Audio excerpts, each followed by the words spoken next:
The room went dead silent when the printer finished whirring. I stood at the head of the dining table, hands shaking, holding a stack of freshly printed pages, while my dad leaned back in his chair and said, loud enough for everyone to hear, "You're too sensitive for this family." That was right after my private texts, messages I'd never meant for anyone but my best friend, had been read out loud like party entertainment. And that's when I said, okay, my turn. But to understand how I ended up standing there, heart pounding, about to burn every bridge I'd ever tried to cross, I need to take you back. Because if you were in my shoes, I want you to tell me honestly, would you have done the same thing? I grew up knowing exactly where I ranked in my family. Not first. Not even close. That spot belonged to my older sister, Lauren. Lauren was the golden child, the miracle, the one who just had it harder or meant well or didn't mean it like that. She could slam doors, insult people, borrow money she never paid back, and somehow still end up hugged and defended. Me? I was emotional, dramatic, too sensitive. That label followed me everywhere. At dinner, if Lauren made a joke at my expense and I didn't laugh, my dad would sigh and say, "Come on, don't start." If I defended myself, my mom would jump in with, "Why do you always make things awkward?" I learned early that peace meant silence. But silence doesn't mean nothing hurts. It just means you swallow it. And let me tell you, after years of swallowing it, something eventually explodes. I didn't know it then, but that explosion was already being planned in group chats I wasn't supposed to see. The incident that changed everything started with what was supposed to be a family reset dinner. That's what my mom called it on the phone. "We need everyone together," she said. "No tension, no grudges, just dinner." That should have been my first red flag, but I said yes anyway. Why? Because some stupid part of me still wanted approval, still hoped that if I showed up calm and reasonable enough, they'd finally see me. Have you ever done that? Shown up hoping this time would be different? Yeah, same. So I drove over that Friday night with a bottle of wine and a knot in my stomach. The house smelled like roasted chicken and lemon cleaner. The table was set like it was a holiday. Cloth napkins, fancy glasses, candles. Lauren was already there, sitting at the table, scrolling on her phone. She didn't look up when I walked in. "Hey," I said. She murmured something that might have been my name. My dad clapped his hands. "All right, everyone's here. Let's eat." And for the first 20 minutes, things were fine. Suspiciously fine. Too fine. Then my mom smiled that tight smile she gets when she's about to say something she thinks is reasonable, but absolutely isn't. "So," she said, cutting into her chicken, "there's something we want to clear up." My fork paused halfway to my mouth. Clear up what? Lauren finally looked up from her phone. Dad leaned forward. "We've been concerned about your reactions lately." My chest tightened. My reactions to what? Lauren snorted. "See, there it is already." I looked at her. "There what is?" She rolled her eyes. "You're always so defensive." Dad nodded like she'd just made a scientific discovery. "That's exactly what we're talking about." I felt heat creep up my neck. "Can you be specific?" And that's when my mom said, "Well, we saw some messages." My stomach dropped. "What messages?" Lauren smirked. "Your texts." The room tilted. "What texts?" I asked again, slower. Dad cleared his throat. "The ones you sent to your friend. About us." I stared at him. "How did you see my private texts?" Lauren laughed. "Oh my God, relax. You left your iPad at my place last month. It synced." The table buzzed in my ears. "You read my private messages?" I said. "Well," she shrugged, "you shouldn't say things you don't want people to see." Tell me, if someone invaded your privacy like that, would you already be done? Because part of me was, but it got worse. "So," my mom said gently, "we thought it would be helpful to talk about what you said." Talk about. As if this was a book club. Lauren picked up her phone. "I saved a few. You want to hear them?" No, I said immediately, I don't. Dad waved his hand.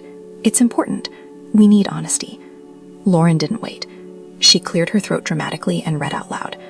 Sometimes I feel like I don't exist in my own family unless I'm being criticized. She looked up and laughed. Wow. My face burned. She kept going. Dad always takes Lauren's side no matter what. It's exhausting. Dad scoffed. That's ridiculous. Lauren scrolled. I feel like I have to earn basic respect while she gets it automatically. She put the phone down. God, you make everything so heavy. I couldn't breathe. My heart was pounding so loud I was sure they could hear it. And this one's my favorite, Lauren said, smiling. Sometimes I wonder if they even like me. She burst out laughing.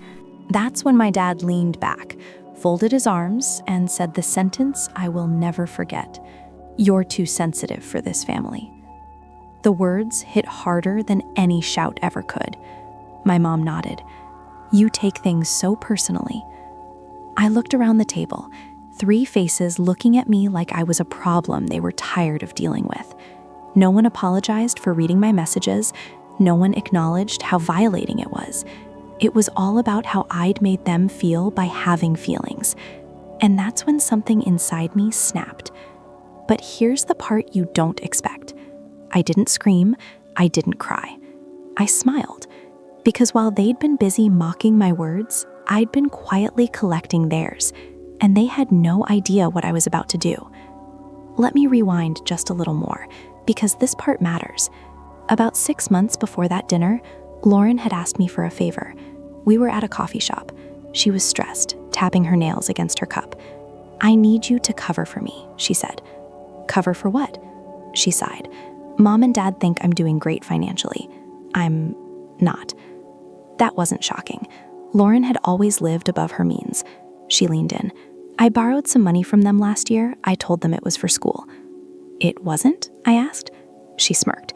Please, it was for a trip and some credit card stuff. My stomach twisted. So why involve me? Because, she said, lowering her voice, they might ask you questions.